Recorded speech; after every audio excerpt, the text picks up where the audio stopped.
Pusat Data Nasional (PDN) lumpuh karena diserang peretas. Akibatnya, 210 instansi pemerintah terdampak dan layanan publik berbasis digital terganggu. Peretasan terjadi sejak tanggal 20 Juni. Pusat data yang berlokasi di Surabaya itu diserang dengan modus ransomware. Pemerintah belum bisa memulihkan PDN hingga saat ini. Peretas pun meminta tebusan hingga 131 miliar rupiah. Assalamualaikum warahmatullahi wabarakatuh.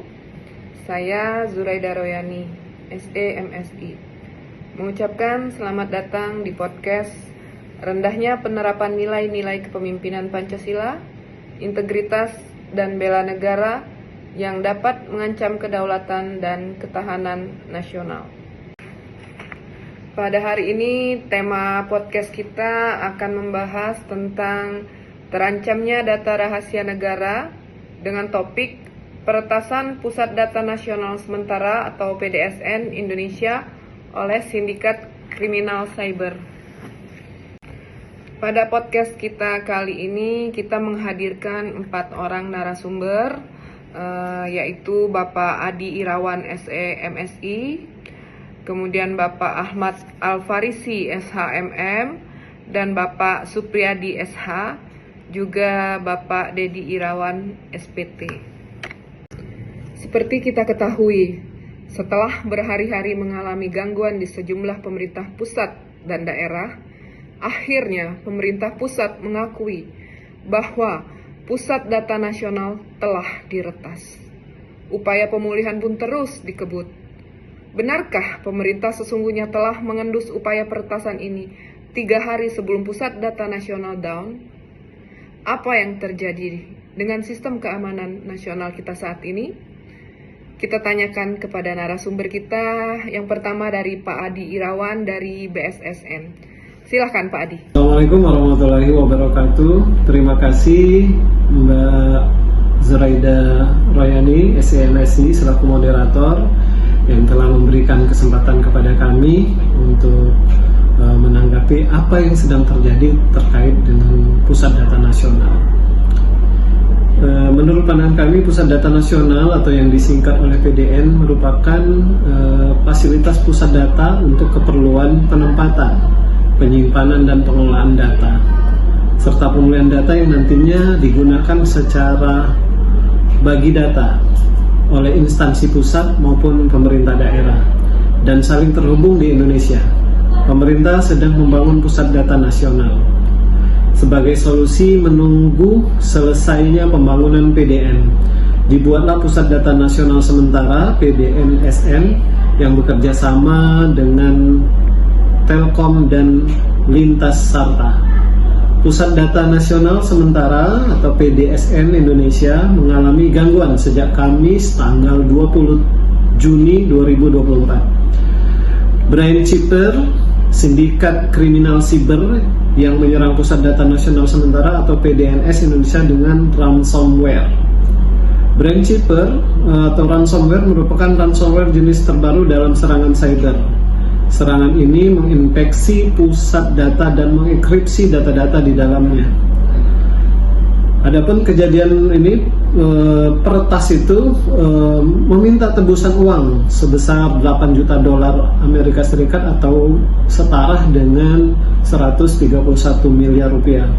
Namun pada Selasa tanggal 2 Juli 2024, Brian Chipper meminta maaf dan menjanjikan akan merilis kunci pembuka data yang terenkripsi pada Rabu tanggal 3 Juli 2024. Brian Chipper berharap serangan ini bisa dijadikan pelajaran agar pemerintah Indonesia bisa memperbaiki sistem keamanan cyber. Mungkin ini isu yang paling aktual saat ini yang harus kita selami bersama, karena Pusat Data Nasional ini sangat vital sekali demi keberlangsungan informasi atau rahasia negara selanjutnya. Mungkin itu Mbak Ida selaku moderator. Kemudian apa dampak atas peristiwa yang terjadi saat ini? Mari kita tanyakan kepada Bapak Ahmad Alfarizi SHMM dari Kementerian Kominfo. Silakan Pak Ahmad Al-Farisi. Assalamualaikum warahmatullahi wabarakatuh. Terima kasih kepada Ibu Zuraida Royani selaku moderator. Akibat gangguan pusat data atau data center tersebut berdampak pada lumpuhnya layanan publik. Mulai Kamis 20 Juni 2024, sejumlah layanan publik yang menggunakan server Kominfo mengalami gangguan, termasuk layanan keimigrasian di kantor imigrasi dan bandara internasional, yang menyebabkan antrian lebih lama karena proses dilakukan secara manual. Kerusakan sistem ini tidak hanya mengganggu layanan publik, tetapi juga berpotensi menyebabkan kebocoran data. Ada lebih dari 282 layanan digital yang dioperasikan oleh pemerintah pusat maupun daerah menjadi lumpuh. Demikian yang dapat saya sampaikan. Terima kasih kepada Ibu Moderator. Selanjutnya, mengapa peristiwa ini bisa terjadi? Baik, kita tanyakan langsung kepada pakar keamanan cyber kita, yaitu Bapak Supriyadi SH. Silahkan Pak Supriyadi. Assalamualaikum warahmatullahi wabarakatuh. Terima kasih pada moderator yang telah memberikan kesempatan kepada saya. Sesuai dengan topik kita pada kali ini, yaitu peretasan Pusat Data Nasional Indonesia oleh kriminal cyber. Pertanyaannya, mengapa ini bisa terjadi? Pertama, kurangnya pengawasan dari pemerintah. Kedua, kurang optimalnya kinerja daripada Badan Intelijen Nasional atau Badan Intelijen Negara kita. Yang ketiga, harus ada backup data, sehingga hal-hal yang mungkin terjadi yang sangat merugikan, bahkan sangat membahayakan pertahanan negara kita, bisa kita tekan seminimal mungkin atau bahkan bisa kita hindari. Saya kira hal-hal tersebut di atas yang saya sebutkan tadi harus segera kita lakukan perbaikan sehingga bisa mengantisipasi hal-hal yang sangat merugikan baik bagi negara secara umum maupun bagi pengguna jaringan komunikasi yang notabene-nya adalah menjadi kebutuhan utama saat ini. Demikian yang dapat saya jelaskan. Mudah-mudahan penjelasan saya dapat dipahami sehingga kita bisa berbuat lebih baik lagi dan bisa berkarya lagi dalam tugas kita masing-masing. Dalam kesempatan ini saya mohon maaf apabila penjelasan saya singkat dan tidak mengena, dan insya Allah kedepannya akan ada perbaikan. Terima kasih. Assalamualaikum warahmatullahi wabarakatuh. Direktur Eksekutif Pratama Persada Bapak Dedi Irawan. Bagaimana Pak Dedi? Apa upaya yang ditempuh oleh pemerintah agar peristiwa ini tidak kembali terjadi di masa mendatang? Assalamualaikum warahmatullahi wabarakatuh. Terima kasih kepada Ibu Zuraida Royani selaku moderator. Seperti kita ketahui, Pusat Data Nasional atau yang sering disebut atau disingkat PSN ini adalah suatu server sistem elektronik untuk keperluan penyimpanan data nasional. Mengingat pentingnya data, tentu ada beberapa hal yang mestinya harus diperhatikan. Di antaranya, satu, pembaruan sistem keamanan suatu aplikasi. Kita harus sering-sering melakukan pembaruan sistem aplikasi dengan tujuan untuk menutupi lubang keamanan yang tidak dapat dilakukan oleh pembaruan perangkat lunak utama. Yang kedua, pastikan bahwa perangkat lunak yang kita gunakan bukan berupa perangkat lunak bajakan, karena dengan menggunakan perangkat lunak bajakan tidak memiliki kesempatan untuk mendapatkan pembaharuan dari perangkat tersebut. Yang ketiga, mestinya harus rutin melakukan monitoring sistem sehingga bisa mendeteksi dan merespons setiap anomali atau keanehan yang terjadi, dan keanehan tersebut berpotensi terjadinya peretasan, dan tentunya pengguna harus memahami dan memperhatikan budaya cyber hygiene atau cyber yang aman. Dan yang terakhir, kerentanan keamanan yang ditemukan pada suatu aplikasi seharusnya segera diperbaharui agar terhindar dari peretasan dan pencurian data. Itu aja Bu Zuraida, saya kembalikan. Terima kasih.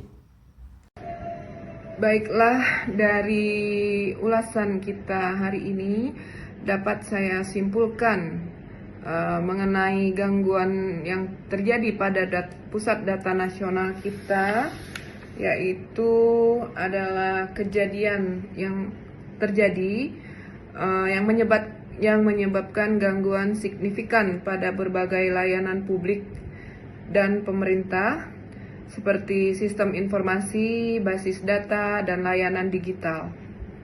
Dampak dari gangguan yang terjadi ini sendiri adalah penurunan layanan publik.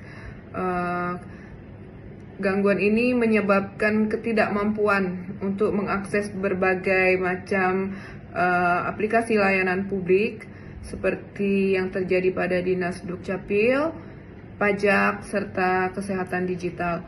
Juga keamanan data yang berpotensi terjadinya pelanggaran keamanan data pribadi yang sensitif menjadi perhatian utama.